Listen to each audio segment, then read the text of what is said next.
that was one of the big things I took away and wanted to carry forward, was to really live my life to the fullest, to the best capacity possible. And whether that's just me having a good day, or me put a smile on someone's face, or me doing something for our world, like picking up a piece of garbage on the side of the street, just doing something to really enjoy my life and have fun and make the most of it too, because life can be gone fast. Hey, I'm Harrison. When was the last time you had a deep, meaningful conversation with somebody? If it's been a while, don't worry, you're in the right place. This podcast is designed to open your mind to new perspectives and topics in the realms of health, personal growth, and, well, life. Welcome to the Let's Talk About Life podcast. What's up, everybody? Welcome back to the Let's Talk About Life podcast. My name is Harrison King, and I'm so grateful for you being here today and just to be able to share this conversation with you. This is a phenomenal episode. Thank you for being here. If you're a new listener, I want to say welcome. Thanks for tuning in. We are always happy to have new people in the community here. It's a big old family. Just again, I want to thank you for listening, because this is an incredible episode. We are chatting with Kaleb Dahlgren today. This episode kind of hits close to home because I'm from, for all you international listeners, I'm from Saskatoon, Saskatchewan, Canada. And in 2018, on April 6th, there was a junior hockey team, the Humboldt Broncos. Humboldt is near Saskatoon here. And the team was on their way to a place called Nipawin. And they were in their bus. It was playoff season. And unfortunately, their bus was hit by a semi, and there was a horrific crash. And it took the lives of 16 members of the Broncos family. And there were 13 survivors, and Kaleb, who we are chatting with today, was one of them. He is a true fighter. He really is. And he's a phenomenal person. He's such a strong individual. He's the former assistant captain of the Broncos. He truly just lives his life to honor those that he lost in that accident. And if you haven't heard of this accident before, it shook all of Canada. People were rallying together in all shapes, ways, just anything you could think possible to try to support just Saskatchewan and Humboldt and the families affected.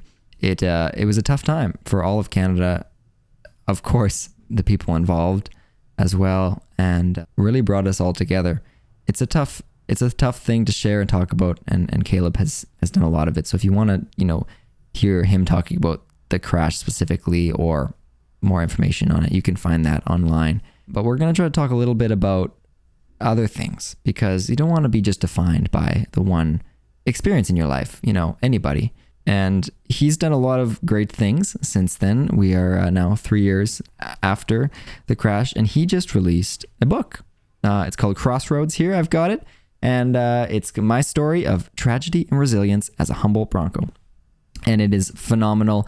I've read it, and it's just Kaleb's perspective about life and what he's gone through and the struggles he's faced. And he's just trying to help others by sharing through this book. So make sure you pick it up. Crossroads. You can grab it on his website, which is kalebdahlgren.com. It's just top of the line. It was number one in Canada the week it came out, and very famous hockey player Wayne Gretzky, everybody knows him. He says Crossroads will change your life for the better. So if Wayne Gretzky says it's great, it's probably pretty great. So you definitely want to pick this up, Crossroads. And again, I'm just so grateful to be able to chat with Kaleb and share this conversation with you. So let's dive right into my chat with Kaleb Dahlgren. Kaleb, thanks so much for hopping on the call here. I'm excited about this chat, and it's nice to chat with somebody from home here, hey? I know, right? Yeah, I'm excited too. This is an awesome opportunity. Thanks for taking the time out of your day to chat with me. Looking forward to it. No, you too. You've got, first of all, I don't think we can start this without mentioning your book. Congratulations on the book. You were, what was it, number one in Canada? I think you made it in the first week, and I'm, like I said, I'm almost done it, and it's phenomenal. How are you feeling about the book, I guess, before we get into it? Well, thank you. Yeah, no, it's crazy just how everything took off. I wasn't expecting this whatsoever. Yeah, it has been number one for, I guess, this month now, which is just nuts, man. It's crazy. It's crazy. I was not expecting that at all. And I really did it just to help others. And I've been getting lots of feedback from people saying how amazing it has and how it has truly impacted their life and connected with them and taught them some lessons that they never thought of, or made them think about some situations where they could have been better, or maybe where they can improve too. And so that was, it's unbelievable. And then also some of the proceeds go to Stars too, which I think is amazing, and they've saved lives every day. And to create some awareness for that is something special. But yeah, it's a little bit, it's crazy right now. And I'm kind of happy it's during COVID, not gonna lie. Just because I know if I was out in the public, I'd feel a little bit more weird being out in the public about it. And people are like, oh my God, like, can you sign my book? It's like, that's cool and stuff, but it's not really who I am. Like, I'm not that kind of guy to be like, hey, I'm going to sign your book for you. It's just like, yeah, I mean, I'm kind of glad about COVID, but I still would love the atmosphere of connecting with people and like having that relationship. So I've been trying to really be active on social media for that reason, and so I can connect with people. So now I'm done finals in school, I'll be back on that a little bit more and responding to everybody who's reached out and thanking them for their support. For sure. And it's like what you said about, it's not about being a quote unquote celebrity. It's about the book and what it means and what you're trying to share, which is why I wanted to have you on here. So again, thanks so much. For anybody, because I can't do it justice, do you mind summarizing the experience, the crash, if you're comfortable with that, just to let people in if nobody knows about this? Because this is kind of we have listeners from all over the world. Let them know, and then we can slowly touch on that and then chat about some stuff moving forward from that situation. Sounds great. Yeah, no, sorry about the dog in the background too. I have a little pup named Murphy, and he loves to chime in on these calls. That's his way of talking, I guess. But for me, I'd say to summarize it all, we were down 3-1 in our series against Nipawin Hawks in the Saskatchewan Junior Hockey League playoffs. I played for the Humboldt Broncos at the time. Our team was super, super close knit. We had an amazing group. And we were a really good hockey team too. It could have been 3-1 for us in the series, to be honest. We lost 2 games in overtime that we had a lead in. So it could have been reversed 3-1 for us. Anyways, we were on our way to Nipawin for game 5 in the playoffs. And we were on our bus, and our bus collided with a semi. And it took away 16 people who I consider to be family and left 13 survivors. And I was one of the 13 survivors on the team. After that, we all recovered, and kind of that was, I'd say, a brief synopsis of it for those who don't know. And that was the situation. And so it was global. It was worldwide. I met a person from Iraq who wanted to meet a Humboldt Bronco. So I understand the magnitude of it. I didn't while I was in hospital, but that was one of the big telltale signs while I was in the hospital, how big it was. And so, yeah, it's been all over the news, been all over the world. And yeah, yes, that's how I'm here today, I guess. Yeah. And it's, again, I mentioned this before, you're not, and you've said this, you're not defined by that experience or any specific experience in general, which is why I'd like to really get into, if you're comfortable, you've talked in your book a lot about loss and dealing with loss and even, your trainer who passed away when you were younger and now, all your brothers and sisters that you lost the crash.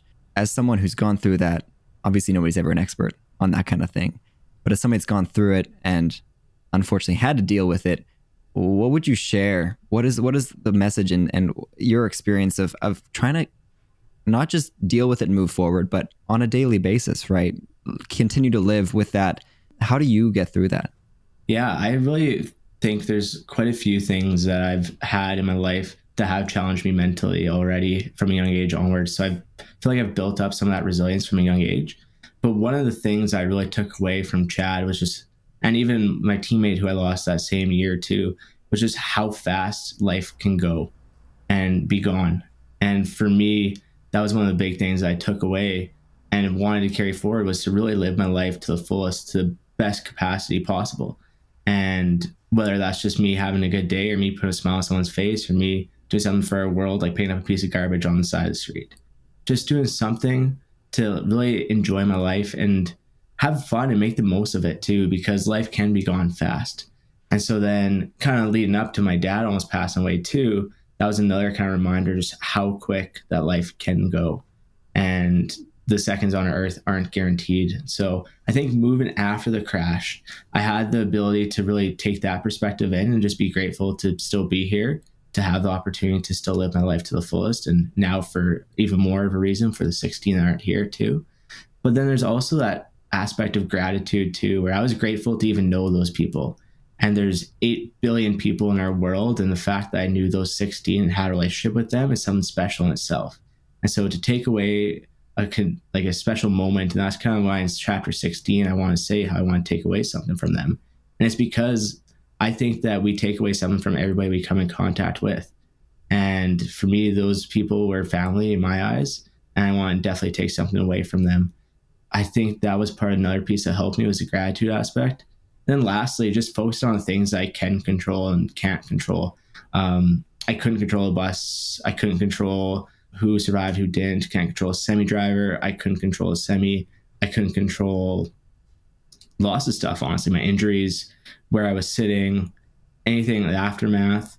The only thing I could control was really how I wanted to react to it mentally and emotionally and physically, and how I wanted to come back from that, and how I want to live my life honoring the 16 who aren't here and honoring those involved in the crash too. So I think there's a multifaceted approach to this for sure. The control of the controls were really big, and asking the questions of why when you're never going to get an answer was something that I learned to never ask at a young age, because sometimes there are no answers. I had to accept that. And I think the hard part is acceptance of it. For many people, at least, is acceptance of it, and accepting that you can't control it or can't change it, and that they have to accept it, even though it's hard and they still don't want to accept it, but you have to accept it and find the way to live in their honor. Yeah, and you talked a lot about gratitude, even here, and especially in the book, which is a hard thing to do in that situation. But I want to take this further, just to everyday life. Being grateful for, first of all, you're alive, regardless of what's happened to you. And how do you suggest, what are ways that you've been trying to incorporate that into your life? Obviously, you've had an experience that has catapulted you into thinking that way. But for just other people, trying to live great, being gracious and grateful for being here, what are some things, I don't know if I'd say techniques, but just ways that you would suggest how we can incorporate gratitude into our everyday lives? Yeah, I think there's quite a few ways, actually. When I wake up, I think of 3 things I'm grateful for every day. And that's kind of been a staple in my life. One of the things that I was, for example, the 3 things I was grateful for today was the opportunity to be here on Earth. And the other one was that roof over my head, and that I was going to be going golfing this afternoon. So that's why I'm wearing my golf tee. Yeah, I got a tee time after this. So, those are my 3 things I was grateful for today. And I'm honestly grateful for so many more other things to support my life. I could honestly go on and on. And I think that was finding the positives in that situation helped me be more grateful too. So I was grateful for the fact that I was alive. There's Murphy. Grateful for the fact that I was alive. I was grateful for the fact that I had an opportunity to still make the most of my life. I was even grateful for the chance of meeting those people. So there's so many other aspects top of it. But yeah, I say techniques, 3 things. If you either write them down, I write them in my phone notes. Some people like to write them down on paper and reflect on it later on. But 3 things in the morning when you wake up, write that you're grateful for, or even at night before you go to bed that you're grateful for, or even 1 thing in the day that you were really proud about for yourself. Those are 2 really big things, I think, and it builds self-confidence, but also builds grounding and grounds you as a person too. Another one that I like to do is Headspace. It's more of a mindful meditation practice. I've been into that after the crash. That was one of the things I really did to help me heal. And I really took a huge approach. It was completely different, but the Headspace was really, really unique. I've never was into mindfulness or anything like that. And it really helped calm me and really helped, I guess, keep me in a good headspace for as life comes. But seriously, the name suits itself. It keeps you not too high, but not too low. And I really liked that. Yeah. And that actually leads me to talking about, you did have some, especially right after, physical damage to your body, obviously, and you had to go through physiotherapy and that kind of thing. And obviously that's challenging in itself, but I'm curious about how, obviously, you've used meditation, mindfulness, whatever, but keeping your head on kind of straight, feeling okay in your brain when you can't control, like you said, you can't control what's happened to your body, right? You can't control that you're having to learn how to walk and do these things again. How do you keep your mind out of the negative thing? Because it's so easy just to go, life sucks, this is horrible, focusing on those bad things. How did you keep trying to look for, obviously, I'm assuming it was not always like that, but how'd you get through that? Yeah, for me, I was focusing on the small wins. And so one day, the win was that I was alive. Then the next day, the win was that I was moving a bit. Then the next day, the win was that I was able to get out of bed and walk. And then the next win was I was able to go to physio. So it was just slowly building up those little wins and focusing on those wins. And I think as a hockey player, we have it in ourselves more so than just a person who maybe doesn't play sports, to know what it's like to be faced physically with injuries or challenges. Because in hockey, you get injured all the time. In sports, you get injured all the time too. And so that was one of the things I think really helped all of us recover in that aspect, was that we have all dealt with injuries in the past, and we've all had to learn how to come back stronger than we were before. And I think it was, for me, definitely winning the day. And if winning the day was me having the support and me breathing, then that was winning the day. And then the next day, find that little positive, like, oh, I got out of bed. That's great. So that's another win. And then up to the point where I was able to do well in tests and able to walk, function, skate, and keep performing at my best, I guess. And I think the internal drive was that I really wanted to heal and come back stronger from this. And not just like for myself, but for the 16 who weren't here too. So I think that was like one of the burning desires, was to use it as motivation to be as good as I can for myself, but also for the 16 who aren't here. Yeah. And the small wins you're talking about, I think that can be applied to anybody, in anything, any situation. Yeah. You said, you've dealt with a lot of physical injuries in hockey and sports, but even not, we get, heartbreak and emotional injuries. And just, I'm saying, everyday people that maybe aren't, playing sports at a high level or at all, you can still take that approach, the whole, the little wins, because it's daunting when you're just focusing on the whole thing. Were there any points where you did take a step back and focus on that and kind of get obviously like down and out? Yeah, for sure. And it's hard to, especially while in the hospital and having doctors tell you that you shouldn't be able to walk, talk, remember your name, but you're fortunate enough to do that. And if you hit your head, you may never, ever be able to walk, talk, or remember your name. So that was definitely like something scary that they just drop on you and you're like, okay, this is good to know, I guess, but probably not something I want to hear right now. A lot of pressure too, right? Yeah. Oh yeah. And you still want to like do the best of your ability and still want to recover. But as a big picture, it was like, oh, that's a little daunting. And then even when you're doing the testing, you're doing really well in testing. So I did like extremely well on these tests, and I broke a record, and they're like, this is insane. You shouldn't be doing this. I said, okay, well, I am doing this. So what does that mean? And they're like, I don't know. Then they just called me a miracle. And so it's weird to categorize yourself as a miracle too. So that kind of helped, like, maybe kind of take a step back too and be like, really, am I a miracle, or is this the wrong scan? Like, are you sure? Is this right? And then I guess another step back was not being able to attend like the funerals or able to really grieve the right way that people normally grieve. I had to do it through social media and old videos and photos, which is fine. And I enjoyed that too, but it was just something different. And then also, I guess, survivor's guilt too at the start was another one where you're like, maybe like, how am I still here and the person beside me isn't? Like, how does that make sense? Or even the person behind me, how, like, why does that even make sense? So trying to not focus on those why questions and kind of just be so ingrained in just getting better one day at a time and just working on that 1% every day to get a little bit better. And even like you said with heartbreak, I went through a heartbreak too. And so I know exactly what you mean by that. And you're right. It's just getting that 1% better every day. And that's what I focused on, and learning more about myself and taking away stuff from that situation that I can learn too. I think in every situation we can learn from something in life.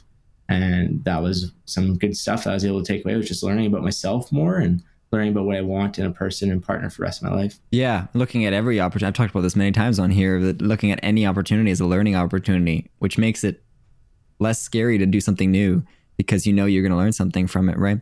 You mentioned something which is really interesting to me. It's a little bit of a side note, but you said the doctor said countless times, and in the book I read it and I was like, oh, that you shouldn't be doing this. You shouldn't be doing this. How are you doing this? You're a miracle, whatever. I'm curious your thoughts, because I talk a lot about self-talk and manifestation and that kind of thing. When you're being told regularly, you shouldn't be doing this. How did this happen? Like what's up? what kind of toll did that take on you? And also, I'm curious what your thoughts are on if they were to tell you like approach it the other way and go, this is awesome. Like you're doing this and it's not normal, but you're doing it and you were great, instead of it, because it was kind of a negative thing, right? Like, how are you doing this? How, instead of like kind of praising you, do you think that kind of switch, if they would have approached it in the sense that, this is great, you're where you're supposed to be, that kind of thing, that would have helped you or changed kind of the outcome of your mental state or anything like that? Yeah, I think like you said, that was my mental state though, was if I'm doing this great, then that's awesome. So I shouldn't be sad or mad about this. I should be pumped. And I was super excited that I was able to break the records and to defy the odds and to be different than what they normally should be or categorized as. So I was really excited about that. And my parents were really excited about that too. And so I think that was one of the helping factors, was that, yeah, like even went to a psychologist and he was like, hey, if you go to university, I think you should take one course and stay in Saskatoon. So if you go to Toronto, I think you're going to fail out. You're not going to have a healthy lifestyle. You're not going to do well. You're not going to thrive. And I don't want that for you. And I was like, not, hey, you passed all these tests. You've done amazing. You've proved yourself this whole summer. You've worked your butt off all summer mentally to actually be able to perform academically at the university level. You should try it out. It was a complete opposite. So I thought, interesting, I'm going to try proving you wrong, but then prove the people who believe in me right. And I think it's that other aspect of, I love the idea of proving people wrong, because I've had to my entire life with diabetes. I've had coaches who've been like, oh, he has diabetes, or hockey is a really high performance sport. Like, will your diabetes impact you? So I've already had that in my life growing up. So this was just another kind of thing to add on to it. And I know how to respond to that. But this one was more like, I want to prove the people who believe in me right too, because I had so many supporters in my life who said, yeah, like, just try it. And if you fail, then whatever, I fail and the doctors were right. But if I actually go and I succeed, then I am still proving them wrong. And I've had proved them wrong this whole entire time. So why not go out there and try to prove them wrong again and continue to be called a miracle in their terms. Yeah, it's interesting. It's the whole thing about limiting beliefs, which is basically like they're telling you can't do this, which is so peculiar to me that somebody in that position, I understand that they're from a medical perspective, obviously they're kind of trying to, but mentally they were telling you that you can't do this. And if you were not the way you are, if you were different, and there's other people out there that where they might take that and internalize it and go, I can't do this. I can't. And that will cause you to do that when you're talking to yourself like that. That's what's going to happen. And I'd like you to talk a little bit about your support system, because I guarantee that is a major part of what made you, I can. You had people around you supporting you like that. Can you talk a little bit about the support system and how that helped you in that sense, not have those kind of limiting beliefs around you? And then what do you think people can do to find that support system if they may not have it? That's a big question, but It is. No, it's good. So I'll start with the support system aspect with my parents. When I committed to York, they were both very, very leery of me being a Lion and going to school that fall. There were other ones that said, maybe you should listen to what the doctors are saying. Maybe you should stay home. Maybe you should be a little bit safer. Like, this was a super catastrophic injury and situation and tragedy that maybe it's best if you do stay home for this year. And then I was like, no, like, you gotta let me go. I said, this is something I've worked for my entire life and I need to give it a shot. And I said to them, if I fail, then I fail. But if I don't fail, then I'm a success story that people can look up to. Yeah. You're winning either way. Yeah. And then they sat back and they're like, no, you're right. You're right. You should go. And then after that, this switch flipped, and then they were all supportive and were really wanting me to do my best. And I think that was a really strong conversation where I took a stand, maybe for the first time, really, with what they were trying to say. And really just was like, you know what? No, I need to do this for myself. And so after that, they were major supports and said, hey, like, you can do this, you can keep going. And I'm so grateful for that. But I also had lots of great friends too. I still have great friends, and they were all saying, hey, like, you got to do this. You got to do this. You're going to be amazing. Don't worry about it. So it's having that support that really helped me. And to be honest, I found it by finding people who have the same values in life that I do. And I think that others can look at people and see what they value in life. And if their values align with yours, then I feel like you're going to put yourself with good people. But I also try to find people who can better me too. So who's like doing very, very well in life and succeeding and has the life that I like. And let's talk to them and see how they got there, or what is their mindset, or what are they doing day in, day out that I'm not doing. And I've had that mentality with hockey, especially because I've always tried to look at the elite players in the NHL, my friends who are elite, a couple of years older than me, that I'm like, okay, if he's doing that right now, then I should start doing that. So then in 2 years, I'll be better than he was at that time. So it's just that mentality of trying to improve yourself, and also to find people who have the same beliefs as you. Yeah. And obviously that's a hard thing. It can be a hard thing if you're not in that situation and you have to seek it out. But it's all about what you already said is that 1%. Like maybe the 1% for today is sending a Instagram message to somebody you want to chat with, right? And looking at it that way, a lot of this, from what I'm hearing from you and how you're healing and moving forward, and regardless of the crash, you just choose to try to find the good, right? And find the growth and learning in any situation, which I really think, like, truly, it's so great to have you on here, because I talk about this all the time. And I think it's so important to have people just understand that that's the way to get through things. Now, it's not to say, I don't want to completely gloss over the fact that this is a traumatic experience and there was a lot of hard stuff. How did you deal with the really, really challenging days? Because obviously gratitude, all that stuff, wonderful, very helpful, but it's not always like that, right? No. And no, it's not. If you don't mind sharing a little bit about some of those maybe darker times and how you got through it, or how people helped you through it, just to help somebody else maybe in that situation. Yeah. And so for me, when I first found out about the crash, I didn't believe it. And I went to depth just saying, like, no, this can't be true. It can't be real. Grabbed my phone, looked, and I saw like Humboldt Strong, prayers for Humboldt on social media. And I was like, oh, it's crazy. Okay. Maybe it is. And I couldn't really wrap my head around it, and I had to go to physio. So I had a really busy day that day. And then I came back and super busy after physio. So I didn't really look at my phone until the evening. And then I went and was going to go send a message to my roommate, and he was one of the ones that passed away. And I was like, oh, and that's when it really hit me. And then I went and looked through everyone's social profiles on social media and grieved through that process and wondered why I was still here and how does this make sense? Lots of questions. I was like, well, if was it where I was sitting? Like, where were they sitting? How are they sitting? And it was just all those different questions that I had. And it was hard. It was hard to sit with those. But I think at the time, I was just asking questions and not ever getting an answer. And I knew I never would get an answer either.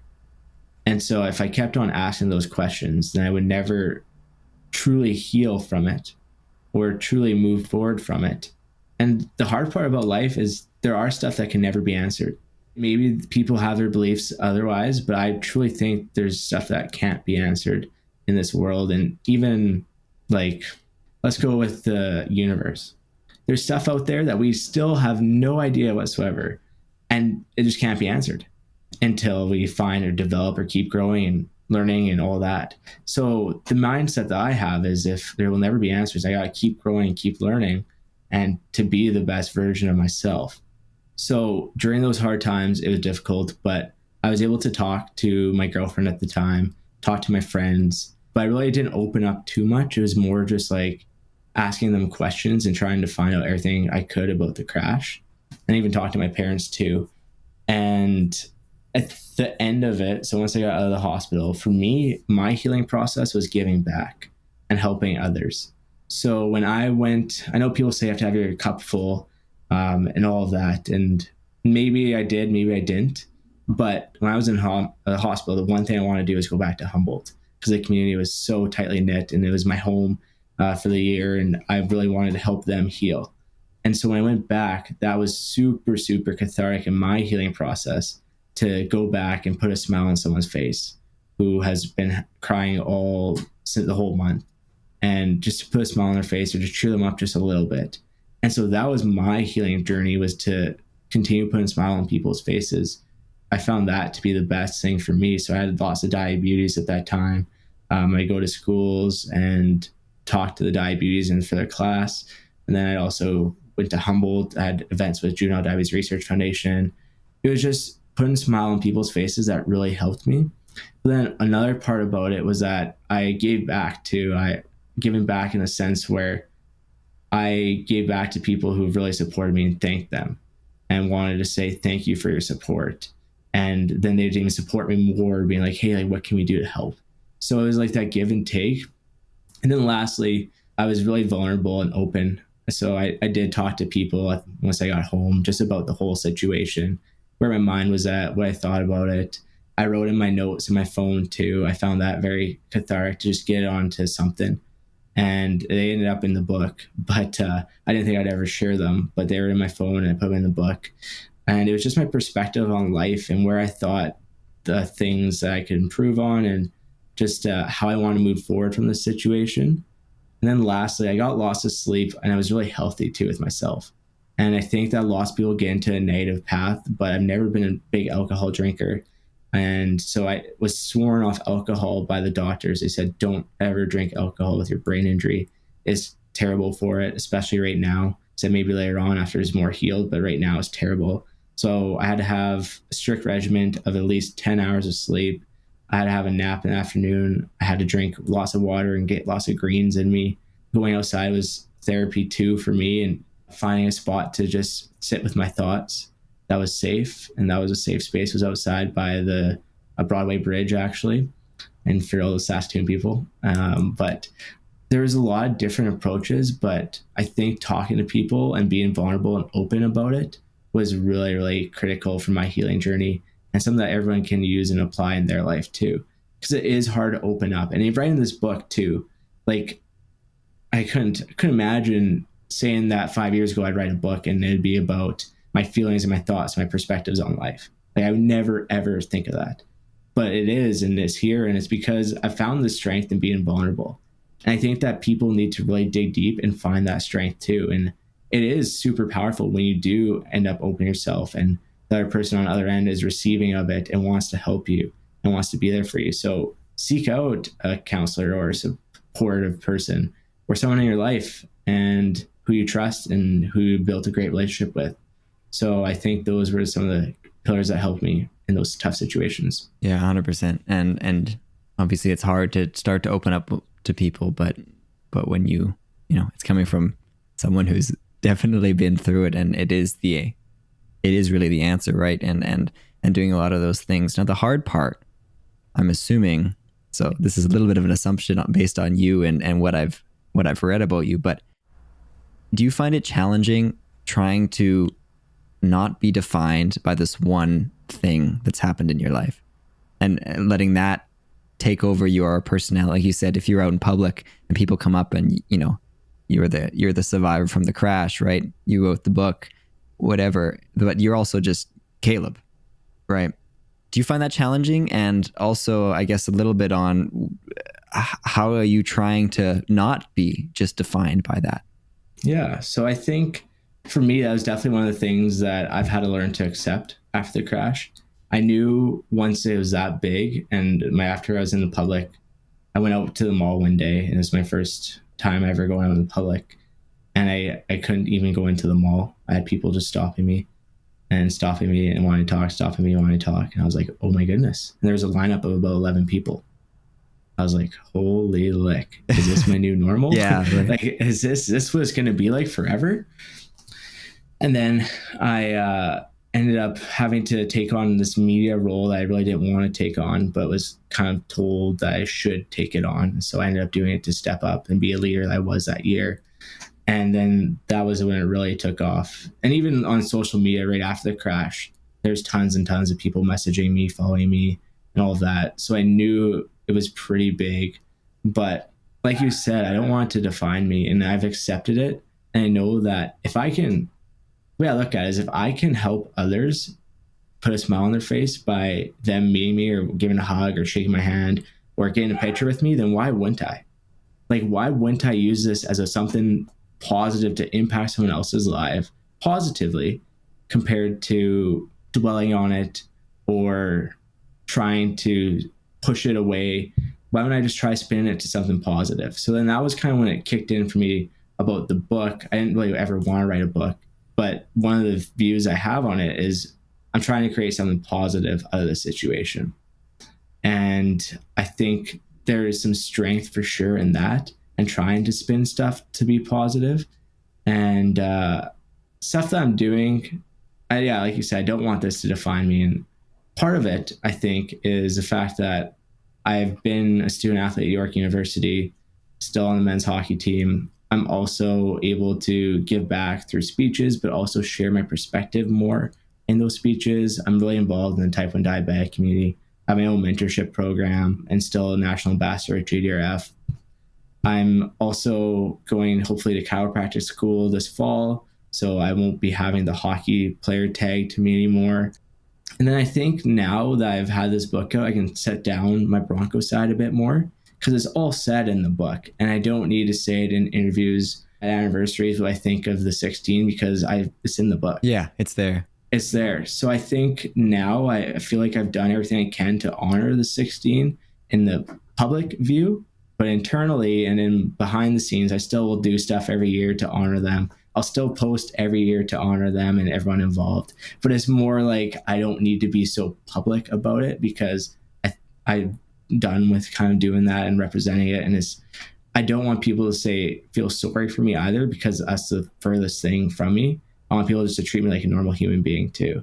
And I think one thing I've learned in this whole process is that all the famous people are just people. And I've met quite a few, and they're truly just people. And I think that sometimes we put a starlight to them or kind of attribute them to being way higher than we are, but they're really truly just people. They're just extremely great at their sport or act or whatever they do. They're just extremely great at, but they're still just people at the end of the day. And I think once we accept that and learn that, it really does make a difference in our lives. And that was one of the big things for me, is just people are people. Like, everyone is just a person. Yeah. And I hope I've actually talked about this topic previously on the podcast with somebody. My girlfriend was on here, and she was a kind of a childhood pop star, basically, is the easiest way to put it. And we've talked about just that. And it seems to be a very common theme amongst people that are, we'll say, quote unquote famous, but I don't know, use whatever term you want. People that we look up to or you recognize, right? Recognizable. And it seems to be a common plea for just treat me like a person, because I'm a person, right? So I'm talking to the listeners here, where I hope that you can take away that if you do meet anybody, or Kaleb one day or whatever, like, obviously it's okay to acknowledge what they're up to or what they've done, but they're just a person. And I think approaching it from just that point and just like, I want to get to know you as a person, less like I'm using you for what you've done or the status or whatever, that kind of thing. And I think that can be applied to absolutely anything in life, not just like celebrities or whatever, but just being authentic. I mean, I think that's what it comes down to, and seeing that in other people. You have talked about your diabetes yourself and your was it Dahlgren's diabetes, right? Yeah. So do you want to talk a little bit about that and your because I know you're passionate about that and you've got the platform, so why don't you share a little bit about what you're up to with them? Yeah, so I created a mentorship program while I was in Humboldt. I wanted to do it for quite some time, but I wanted a bigger community, so I ended up by starting at Humboldt. And the program is to support type 1 diabetic children. I was diagnosed with diabetes at the age of 4, and I felt really alone at the time. I didn't really have that person to look up to. People were like, oh, Bobby Clark, but yeah, he was in the NHL, but he wasn't during my era. And there wasn't YouTube when I was growing up. YouTube kind of came in a little later. And so I couldn't just look up a video about Bobby Clark, or he was just some kind of god in a sense with the diabetic world. So I really did feel alone. I was an outcast at school. Like, what diabetic wants to go into a bathroom and give themselves a needle? And it's just, it's a little bit weird for that to happen. And when you do poke your finger, there's blood that comes out, and you put it on a test strip. And so it's a little bit different than what other students see. And for me, I wanted to be that support. I had lots of questions growing up, like, what do you do when you're dating someone? How do you bring up they have type 1 diabetes? What do you do when you go camping? How do you handle that? What if you're in the wilderness? How do you handle your diabetes? Or with sports, what happens with your blood sugar during games and during practices? Is it the same? Is it different? What kind of activities make it go low? What kind of activities make it go high? Those questions I wasn't able to really get answers for, because the doctors were able to help and they were amazing, but they weren't in our shoes per se as a type 1 diabetic children. And there were some doctors who were type 1 diabetics, so they were really, really helpful with that. But also there were some that weren't. And so asking those questions are difficult because they've never been through it. And so this program I wanted to create to help show type 1 diabetic children that they can pursue their dreams and passions, and that diabetes doesn't have to stop them. And also that if they have any questions or need their support, I can be there to help them.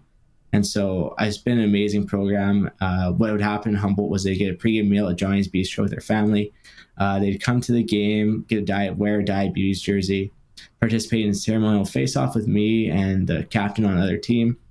And then afterwards, they'd watch a game, sit in the stands, and then I'd go upstairs once the game was over and chat with them and their family about my diabetes and some things in life that I've had to do, or some struggles and how to get through it.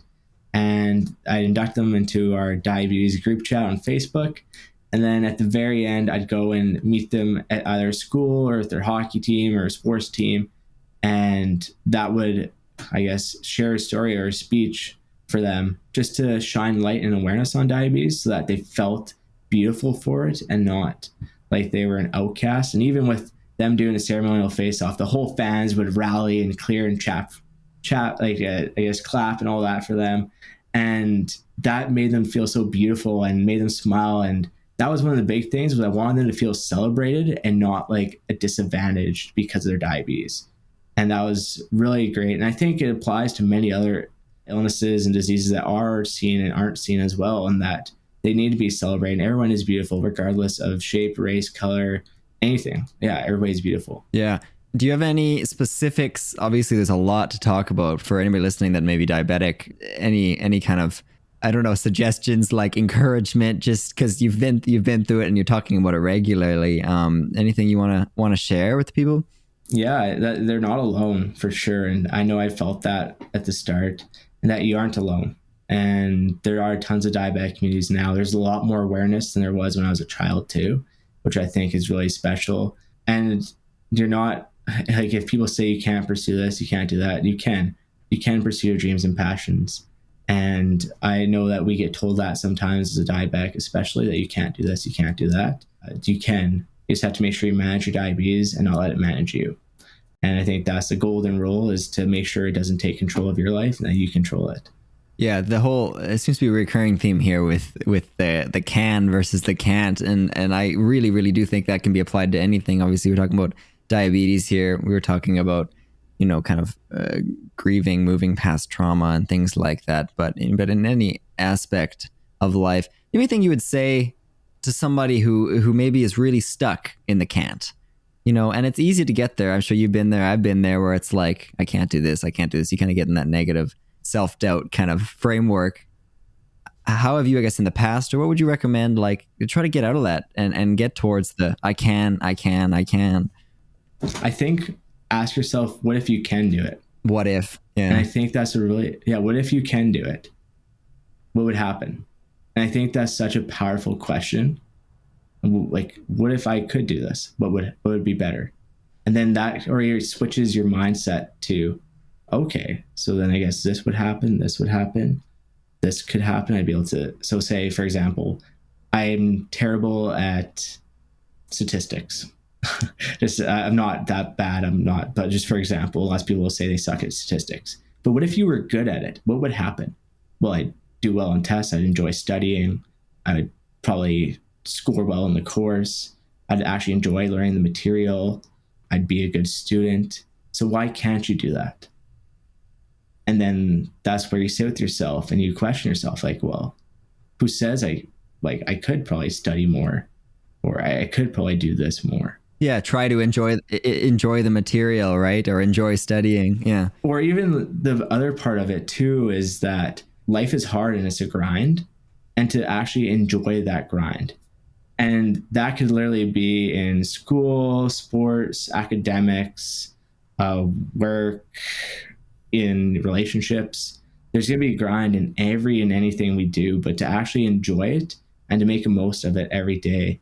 And so for me, that's one of the big things. Was when I was in hospital, I got a shirt from Jose Kopitar that said "Enjoy the grind" on the back. That was a motto that just stuck with me, because my whole life up to this point was a grind, and I was enjoying it. And so that was one of the big things moving forward, was that I wanted to enjoy the grind in every aspect of life too, and to find that positive in that grind. Yeah, and enjoying the grind doesn't mean everything's going to be good all the time. No, it's not. And the grind is like, you could have a really bad day and it could be a big grind, but you know, and you have belief that the next day might be a little bit better of a grind. Right. Yeah, and you're enjoying the well, it comes back to we talking about mindfulness and stuff. It's just being in the moment, being present with it, and saying, this is okay. I might not be ideally what I want, but this is part of the journey. Yeah, it's part of the process of life. And I know that it's hard to just say, for example, I don't know if I want to go on this deep topic, but one of these things that people said was, it wasn't your time to go. And lots of people said that to me, but really, was it anyone's time to go? Like, was that really the idea behind it? And it's more about just enjoying the life journey and being present in every moment. So if I do end up going tomorrow and it is my time to go, as people would say, that I enjoyed every moment of life, and that I was able to make the most of it, to leave a positive impact on as many people as I could. And that was kind of my why. And so I think it's just having that faith that tomorrow will be a better day. And like I said, finding that 1% to get better and to enjoy that grind. So there's a multitude of things that I've tried to attribute into my life. For sure. Yeah, it's tomorrow will be a better day, but also today's great, despite what's going on. Exactly. Right? Exactly. Yeah, I connected with that because I read that the whole enjoy the grind, and that's quite like it's quite a powerful phrase if you really think about it. You substitute grind for anything else, but just like enjoy the hard work, because no matter what you're in, what you're doing, or any aspect of life, we talked about heartbreak, like anything, there's going to be things that suck, and it's going to be a grind. And if you don't enjoy it, you're gonna come to a point where you're maybe at the end of your life, and you should have enjoyed, because you can't control it. It's all about that acceptance you're talking about, right? Yeah, for sure. Yeah. Well, thank you very much for all of this. Before we go, I want to get you to just talk quickly about your book, just to send people wherever they can go to find you on Instagram and get the book if they want to, and then a little bit about your diabetes. I don't know where people can find you there, but just let us know where we can find you on the internet, Kaleb. All right. Well, you can find me at www.kalebdahlgren.com. You can get the book there. You can find all my socials in there. And then if you want to go social media route, it's just at Kaleb Dahlgren for everything. Pretty mainstream, not too crazy of a handle. It's Kaleb with a K though, and Dahlgren, Dahlgren. But it's not too crazy. And with the diabetes, the bio, it'll be in my bio, just the link or the page for it in both my Twitter and Instagram. On Facebook, it's not on there. It's connected to something else. I have my own private group chat on Facebook, so that's just not for everybody. But yeah, the other two are, and so that's where they can find me. And to get a book, you can go to any book retailer. Anywhere that books are sold, you can get it there. Walmart, Costco too, Indigo, Chapters, McNally Robinson. Yeah, Kohl's, honestly, anywhere you can get a book. And then online, there's also the ability to order it online too, on Amazon, any big sites, HarperCollins, and I guess through my social media pages too, there'll be a link. Yeah, you'll be able to find it. If you're looking for it, you'll be able to find it. I'll put all the links. If you find me, you'll find it. There you go. Before I let you go, anything you want to leave listeners with after all this? One last kind of hurrah piece of advice or something. Yeah. I just say this is one book out of 29 from that day. And I really want it to be known that this isn't the Broncos book. It's just a Broncos book. And that this is just one story of the 29 from that day, and of the many other stories from that day too, the first responders, the doctors, many others who were involved, families that weren't there but had their children involved. So I think it was just one out of the 29 from that day, and I hope that they the readers at least take away something from it too. Yeah, 100%. Well, thanks for being on here, man. Thank you so much for having me. It's been a blast. Nice chatting with you. I like these deep combos, so thank you. Hey everybody, thanks so much for listening to this episode of the podcast. It truly was meaningful for me, and just so grateful to have Kaleb on the show. Thanks again for listening, and thanks to Kaleb for chatting with me. You make sure you grab his book, right? Crossroads. You can find it anywhere you get a book. You can check him out on his website. We talked about KalebDahlgren.com. It's Kaleb with a K and then Dahlgren. And you can grab everything you need to know about him is going to be there. Make sure to pick up the book, though, all right? And I hope that you have a phenomenal rest of the day. Keep loving life, everybody, and we'll chat with you later. For more information about this episode or the show itself, head on over to HarrisonKingOfficial.com. There you'll be able to find the show notes, transcriptions, and videos for every episode. Be sure to follow us on Instagram at Let's Talk About Life Pod. Now get out there and have a deep, meaningful conversation in your own life. We'll chat with you next time.